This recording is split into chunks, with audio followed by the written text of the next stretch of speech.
যখনই বিপদে পড়ে যাবেন আপনি আল্লাহ তাআলার খাস একটি নাম ধরে সাহায্য চাইবেন, বিদ্যুতের গতিতে আপনি সাহায্য পেয়ে যাবেন, আপনার বিপদ মুহূর্তের মাঝে দূর হয়ে যাবে। ব্যবসা বাণিজ্য লস, সার কাছে শুধুমাত্র শত্রু আর শত্রু, বিপদে আপনাকে গ্রাস করে রেখেছে, কোনো কাজেই যেন সফলতা নাই, যেটাতে হাত দেন সেটাতেই লস, কোনো কিছুতে আপনার সাফল্য নাই, সন্তান কথা শোনে না, স্ত্রী কথা শোনে না, পরিবার পরিজন নষ্ট হয়ে গিয়েছে, কিভাবে আপনি বাঁচবেন?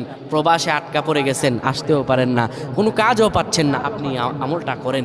এটি আমার কথা নয়, বিশ্বনবী মুহাম্মদ রাসূলুল্লাহ সাল্লাল্লাহু আলাইহি ওয়াসাল্লামের প্রিয় সাহাবী হযরত যায়েদ রাদিয়াল্লাহু তাআলা আনহু, তিনি একবার মক্কা থেকে হিজরত করে যখন মদিনায় যাবেন, ঠিক সেই সময় বিপদে পড়ে যান।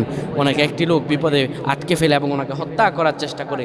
তখন তিনি আল্লাহ তাআলার এই খাস নামটি ধরে সাহায্য চেয়েছিলেন, আল্লাহ তাআলা তাকে বিপদ থেকে মুক্ত করেছেন। সুবহানাল্লাহ। সেই দোয়াটা কি? তিনি যখন বিপদে পড়ে যান তিনি বলেন, আগিসনি ইয়া রহমান।